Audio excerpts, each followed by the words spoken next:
Kachipeta railway స్టేషన్‌లో రైలు కింద పడి చనిపోయిండు. అది మనం ఘటన గుర్తు చేసుకుంటే ఖచ్చితంగా గుర్తొస్తది.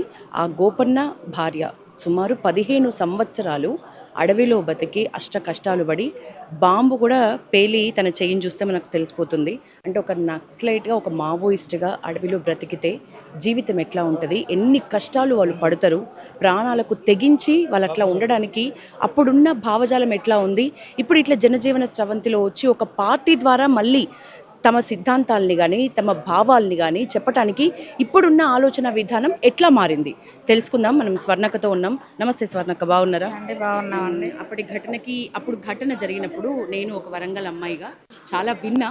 హ్మ్. అది పేపర్‌లో చాలా సెన్సేషన్ న్యూస్ అప్పుడు. అవును. గోపన్న చనిపోవడం అనేది రైలు కింద పడి. మర్చిపోలేము ఆ ఘటనని.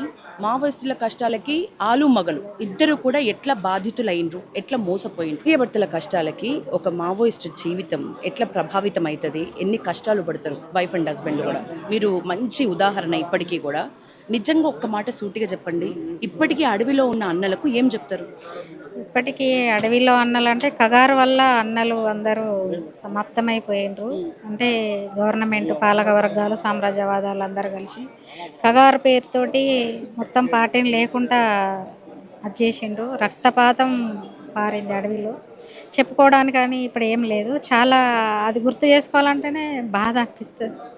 మాకు ఎందుకంటే మేము సెవెంత్ మా ఊర్లో అప్పుడు బస్సులు లేని దారులు లేని టైంలో అప్పుడు అన్నలు వచ్చి భూస్వాములకు వ్యతిరేకంగా కొట్లాడి భూములు పంచిచ్చినాం పేదోళ్ళకి.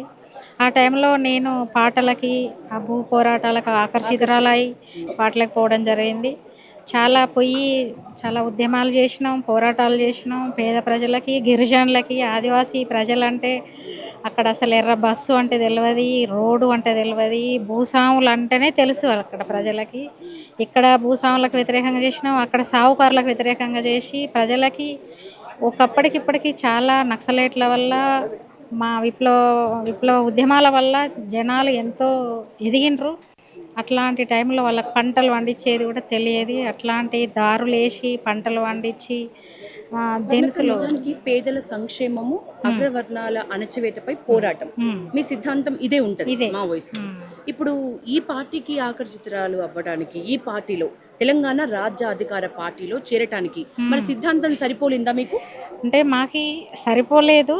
కాకపోతే నేను రావడమే సరెండర్ అయినాక మా ఆయన అరెస్ట్ అయ్యిండు. అరెస్ట్ అయినాక నేను సరెండర్ అయినా. సరెండర్ అయినాక అప్పుడు రాజశేఖర్ రెడ్డి ఉండే. ఇక మా ఆయనను అసలు తనని రాజకీయ పార్టీలకు తీసుకురావాలనే ఒక అది చేసి తనను బలవంతం చేసి మీరు ఇట్లయితేనే ఉండగలుగుతారు, లేకపోతే మీరు ఉండలేరు అనేది మాకు కాంగ్రెస్ టికెట్ సారు పిలిచి రాజశేఖర్ రెడ్డి పిలిచి ఇచ్చిండు ముఖ్యమంత్రి గారు. జడ్పీటీసీ చేసిన 5 సంవత్సరాలు చేసిన ఈలోపు మా ఆయన రియల్ ఎస్టేట్లో చనిపోయిండు. తర్వాత నేను మొన్న లేటెస్ట్ పాలకుర్తి నియోజకవర్గం, అది తొర్రూరు మండలం. యశోషన్ రెడ్డి గారు పిలిచిండ్రు ప్రచారానికి రండి అంటే పోయినాము. కానీ పోయి ప్రచారం చేసినంత వరకే వాళ్ళు ఉంచుకొని మళ్ళీ మమ్మల్ని పోతే కూడా కేర్ చేయలేదు, పట్టించుకోలేదు. అంటే మా హస్బెండ్ చనిపోయిండు, ఆర్థికంగా ఇబ్బందులు అయినాయి మాకు. మా అప్పులతోటే చనిపోయిండు మా హస్బెండ్. ఇక బతకడం అంటే చాలా కష్టంగా ఉన్నది. మేము ఎన్నో చెప్పి ఎన్నో పోరాటాలు చేసి ప్రజలను అష్ట కష్టాలలో ఉన్న వాళ్ళని కూడా మేము వాళ్ళకి ఎంతో భరోసా ఇచ్చి వాళ్ళకి ఇట్లా ఇప్పుడు మీకే ధైర్యంగా ఇట్లా భరోసా కావాల్సి బతకాలి వస్తుంది అనేది ఒక అంతే. నాకు ఒక భరోసా మరి కావాలనేది మీ సంక్షేమం ఉంటా. మీద రాజ్యాధికార పార్టీ మంచి దృష్టి పెడుతుందని నమ్మకం ఉందా? అంటే మేము ఇంకా పరిశీలించుకొని మాట్లాడుకొని చర్చించి మల్లన్న ద్వారా, వనజక్క కూడా నాతో సహచరి అక్కడ పనిచేసినాం కాబట్టి తన ద్వారా తన చేరుతుంది. నాతో పాటు మీరు కూడా చేరండి, మనం మాట్లాడదాం. మనం ఎట్లాంటి మన డిమాండ్లు పెడదాం, మనం ఎట్లాంటి మాట్లాడదాం ఆ విషయాలను బట్టి మనం ముందు. సమాజం కోసం అడవిలో ఉన్నప్పుడు చాలా నాలెడ్జ్ తెచ్చుకున్నారు.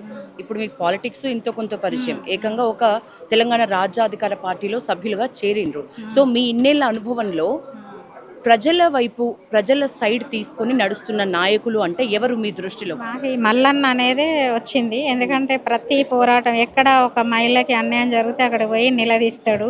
ఒక కాలేజీలో పిల్లలకి ఏమన్నా ఫీజుల పరంగా కానీ, చదువు పరంగా, హాస్టల్లో ఫుడ్ పరంగా నిలదీస్తూ ఉంటాడు. అట్లా తన అన్న పోరాటానికి ఆకర్షితురాలైనాము. నిలదీస్తాడు. మా పాప కూడా ఇప్పుడు ఫస్ట్ ఇయర్ చదువుతుంది. అన్న టీవీ పెట్టుకొనే చూస్తుంది. మంచిగా నిలదీస్తాడు, ఈ అంకుల్ నిలదీస్తాడు, బాగా బాగా మాట్లాడతాడు అంటే ఇంటిల్లిపాది కూడా ఆకర్షితులే మీరు. మా అట్లా మేము తనకు అన్నకు అన్న కొత్తగా పార్టీ పెట్టిండు, తెలంగాణ రాజ్యాధికారి పార్టీ. అన్న నిలదీస్తాడు, ఏ పోరాటమైనా అసలు చాలా ధైర్యంగా ముందుకు పోతాడు. అట్లా ఒకప్పుడు కూడా అన్న మీద ఇట్లా నిర్బంధం తీసుకొచ్చి తనని అన్నని ఎన్కౌంటర్ చేయాలని చూసిండ్రు. అయినా కూడా అన్న వెనకడుగేయలేదు, ముందడుగు వేసిండు తప్ప ఎప్పుడు వెనకడుగేయలేదు. చాలా చాలా ఘాటుగా మాట్లాడతాడు, ఘాటుగా విమర్శిస్తాడు, ఎవడికి తల వంచడు, తల వంగాడు. అట్లా నిలదీసే మనస్తత్వం ఉన్నది.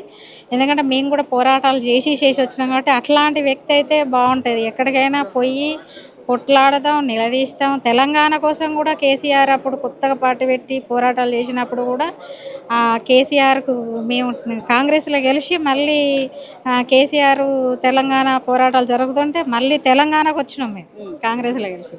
అట్లా అప్పుడు కూడా ఎమ్మెల్యేలను, ఎంపీలను, మంత్రులను అందరిని ఉరికిచ్చి రోడ్ల మీద కూర్చొని తెలంగాణ కోసం నేను నా భర్త అయితే ఎనలేని పోరాటం చేసినాం. ధర్నాలు రాత్రి నైట్ డే అని చేసినాము.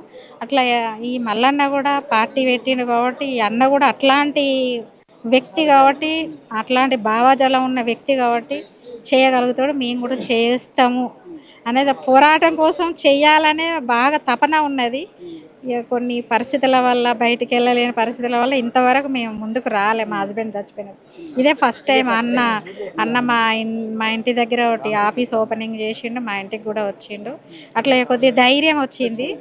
అట్లా వచ్చి అక్క వాళ్ళు కూడా అప్పుడు అడవిలో బ్రతికిన, అడవిలో మొత్తం అన్నిటినీ ప్రకృతితో పాటు అన్నిటినీ ఫేస్ చేసిన స్వర్ణక్కకి ఇప్పుడు ధైర్యం కావాల్సి వచ్చిందా? ధైర్యం కావాల్సి వచ్చిందని అన్న సపోర్ట్ చేస్తాడు. సపోర్ట్ అంటే ప్రజల పోరాటాలు ఎక్కువ మాకు ప్రజలల్లో ఉండాలి, ప్రజల కోసం మాట్లాడాలి, ప్రజల సమస్యలు విద్య, వైద్యము ఇవే కావాలి. ఈ ప్రజలకు ఇవి చాలా అవసరము. ఇవన్నీ మహిళలకు జరుగుతున్న అత్యాచారాలు, రేపులు ఇవన్నీ కూడా చాలా మంది ఓపెన్గా చెప్పండి అక్క, అడవిలో ఉన్నప్పుడు జీవితం బాగుందా, ఇప్పుడు బయటకు వచ్చినాక బాగుందా? అడవిలో ఉన్నప్పుడే బాగుంది. అన్ని రకాల హక్కులు, సపోర్టు మాకు ప్రజలు తిండి పెట్టిరు, మేము ప్రజల కోసం తుపాకులు పట్టి పోరాడినాము.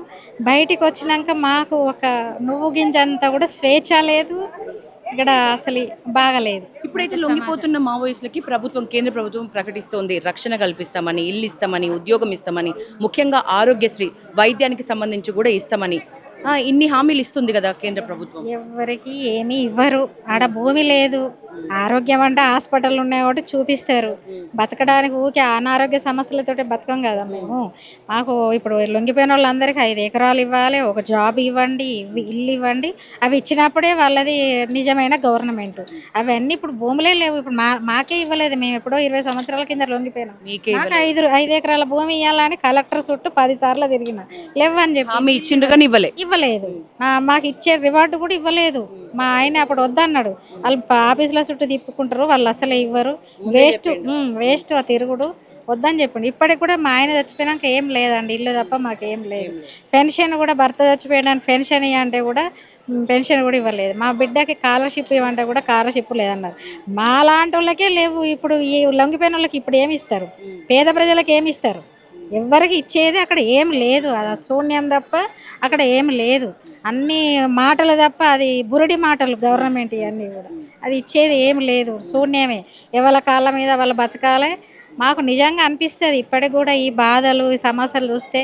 ఆ పోరాటంలో 2 తూటాలు తగిలి చచ్చిపోతే సంతోషంగా చచ్చిపోయేటోళ్ళం మేము. కానీ వీడికి వచ్చి ఏంది ఈ బాధలు, ఈ కష్టాలు, తల్లికి పిల్లకి తల్లి లేకుండా, మేము వచ్చే వరకు తల్లిదండ్రులు చచ్చిపోయి ఎవరు లేకుండా అనాథల్లాగా అయిపోయినాము. బయటకు వచ్చిన వాళ్ళు చాలామంది బాధపడుతున్నారు. ఇది చూసుకున్నప్పుడల్లా ఏమనిపిస్తుంది మీకు?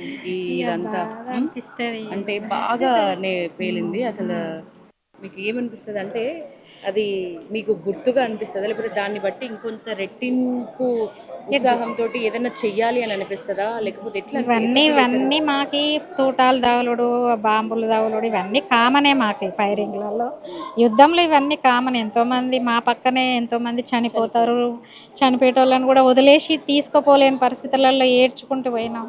ఒక్కొక్కసారి 4 5 మంది ఎక్కువ ఉంటే తీసుకుపోయి మేమే కాలు వేసుకున్నాము. ఇట్లా శ్మశానం అంటే అడవిలా కట్టేసి కాలు వేసుకున్న సందర్భాలు ఉన్నాయి.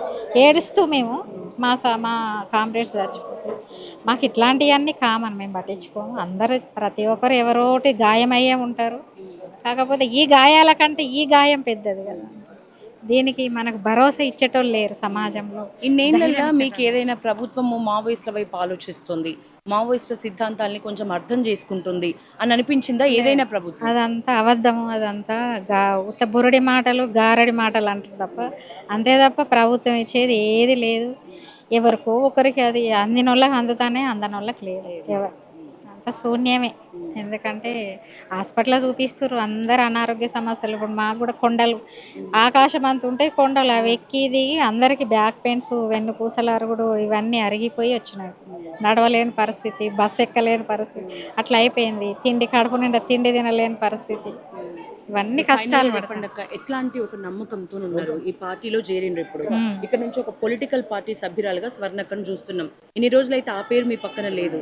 ఇప్పుడు రాజ్యాధికార పార్టీ సభ్యురాలు స్వర్ణక్క. సో ఏం నమ్మకంతో ఉన్నారు? ఎట్లాంటి మార్పు కావాలనుకుంటున్నారు ఈ పార్టీ నుంచి? అంటే మేము ఇప్పుడు దాంట్లో కూడా ఒక ఎమ్మెల్యే కావాలి, ఎంపీ కావాలి అనేది ఒక ఆశతోటైతే మేము ఏం రాలేదు.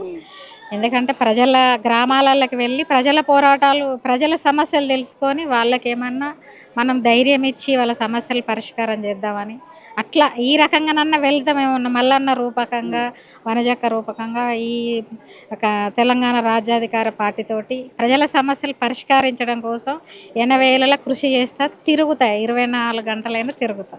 థ్యాంక్ యూ స్వర్ణక్క. మొత్తానికి బాంబు పేలిన తూట ఒంటి మీద ఉన్నా కూడా ఇప్పటికీ ఖచ్చితంగా ప్రజల సంక్షేమం కోసం నేను రెడీ, ఎక్కడికైనా వెళ్ళటానికి, ఎంత ఫైట్ అయినా చేయటానికి. నాకంటూ ఈరోజు ఒక స్థానం కల్పించిన రాజ్యాధికార పార్టీ నుంచి అయినా సరే ఫైట్ నేను తప్పనిసరి చేస్తా అని ఒక ఆశాభావాన్ని వ్యక్తం చేస్తున్నారు స్వర్ణక్క.